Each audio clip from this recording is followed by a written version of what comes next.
Sutherland was the governor, he would already be digging up forget the permits. bulldozer with a hard forget the hat. permits, forget the approvals. You don't need that bonding. Right. Forget it. He would have given Jason Fain a handshake, and they'd be. That's right. They have a big ribbon around it. Do I think that's going to get built? I think there's a very good chance of it. I know there's a lot of opposition to it. A lot of the traditionalists don't like it, but they don't like anything new. Right. I kind of liked it, as you read. Yeah. I kind of liked it, this sort of squiggly thing. I'd like it even more if it were taller, another 20 stories. Something you can see all the way to Block Island. Yeah. But I think there's a good chance. I didn't think there was any chance 6 months ago. Now I think this. The new design, I think, really, and also his willingness to redesign it. Yeah. I think that speaks to something as well.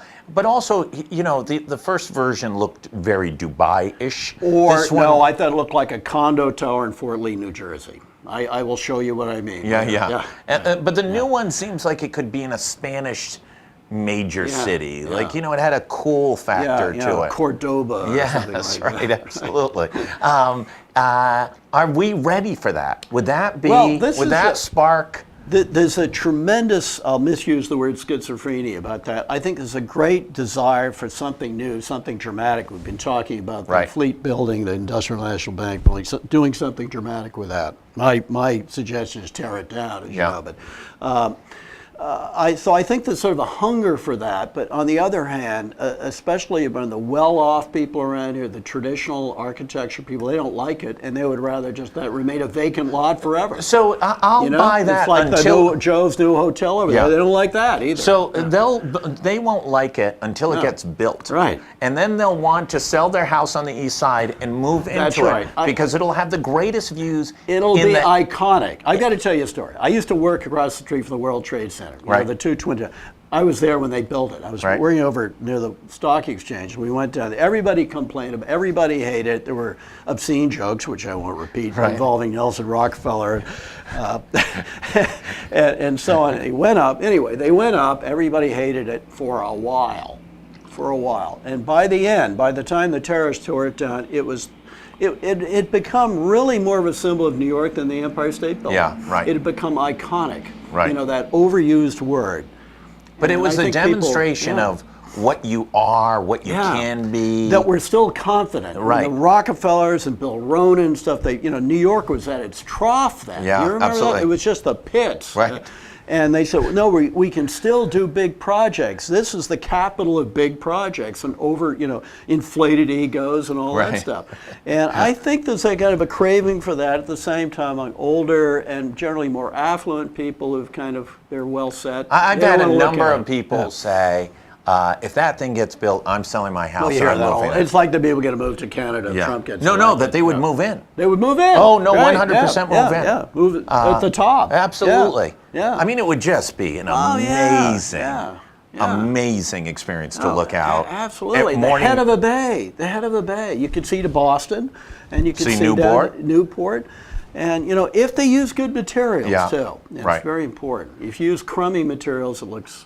falls apart. He does not have that reputation. You think he's a thoughtful developer. The buildings in Toronto and New York, there's a little kickback about him in Ithaca, but it's much more of building... Ithaca College Town.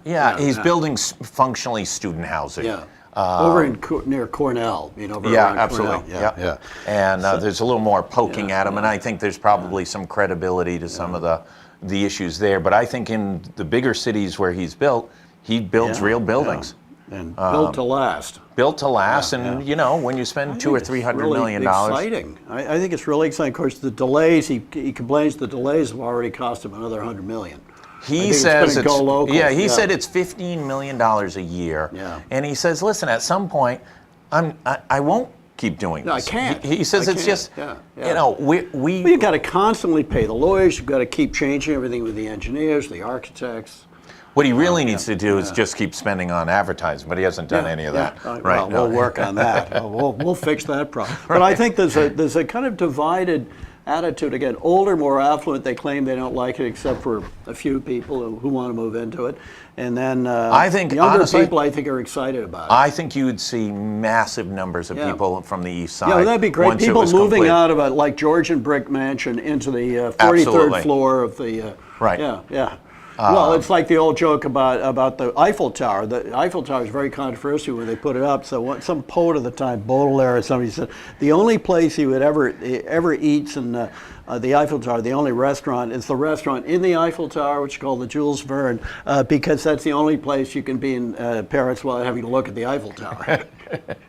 But that was hated when it went up. It was called an ugly gaslight. Yeah, that's right. Yeah, right. That was hated. Now it's just we had a link to many of the buildings, iconic buildings that we cherish. So Philip Johnson's Glass House was absolutely ridiculed. Yeah. I think it's beautiful. And then, I originally told, I don't think it's true, there was a little malfeasance in between, but the designer of the old executive office building next to the White House was horrifically ridiculed and functionally didn't do any more buildings in Washington. He was a famous architect of public building.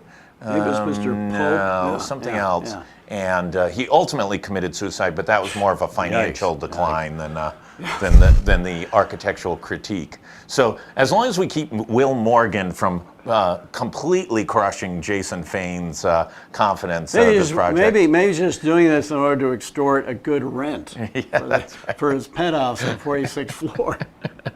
So, but the reaction is very interesting. How it's kind of falling on class and. But isn't there an absence of public leadership? No elected official has come out. What does the governor really think about that? He said she's been supportive, but I don't hear any quiet. big. I mean, Sunland would have been out there. You're right, in a bulldozer. Literally would have torn up the ground. With a hard hat and then working on. Don't worry about those permits. We'll get those later. Licensing, forget it. Don't worry. Allures is pretty much coming out against it in this. Do you think that's pressure from the east side? I think it's lack of leadership. I think it's. Yeah, but he has to have a political reason for doing that. Do you think it's because funders in the east side? But by the way, it's not even I'm opposed to it. It's this vagary of I'm going to say nothing and hope that I don't get caught. You got to be with H.L. Mencken. You got to take a line. Yeah. What about Brown University? What do they think about it? Because it'd be kind of almost the way Brown's moving down to this. After building, they could rent 6 floors in it. After building the science library back in the 70s, they have catastrophic. They have no credibility on anything architectural. That has been a catastrophe. It ought to be torn, and I predict it will be torn down. It has within the next 10 years. It is ugly, but nonetheless, the materials are shoddy. And then they can move on from that to the Rockefeller Library, one of the uglier university libraries. That one doesn't bother me. I mean, you can argue about the list, whether that's a good-looking building. Brutalist. Yes. But at least like an incinerator. Yeah. But at least there's some scale to that. Yeah, and there's this design. Yeah, absolutely. It's real design. But I think this is going to be kind of a litmus test, this tower.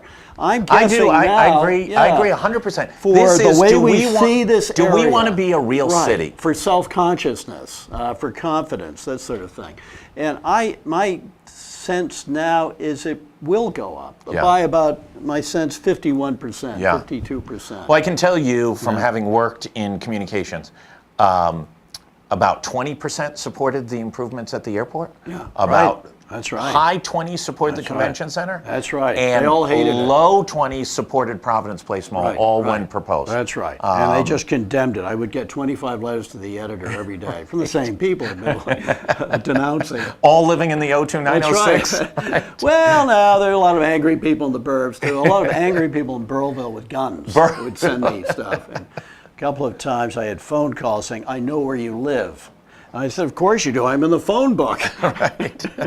I literally got calls. I know. Remember when there was a phone book? Yeah. It was a remarkable thing. Terrible. Well, listen, I want to thank you. Okay, great. And it's a great weekend. Yeah. I hope everybody has a great time. Be careful. Tomorrow is both Cinco de Mayo and Derby Day. You're only allowed to get drunk at one of those events. You cannot combine the two. That's right. And you will be metered. You will be metered. And as a reminder, please drive safely. Take a Lyft, an Uber, a taxi, and keep everybody else safe. I want to thank everybody for tuning in on GoLocal Live here at the Navigant Credit Union Broadcast Center. We'll be out for the weekend. Take a look on Sunday for Bob's column, Bob Alley's amazing political cartoons, and we'll be back on Monday on Live at 3 o'clock. I'm Josh Fenton. Thanks for tuning in.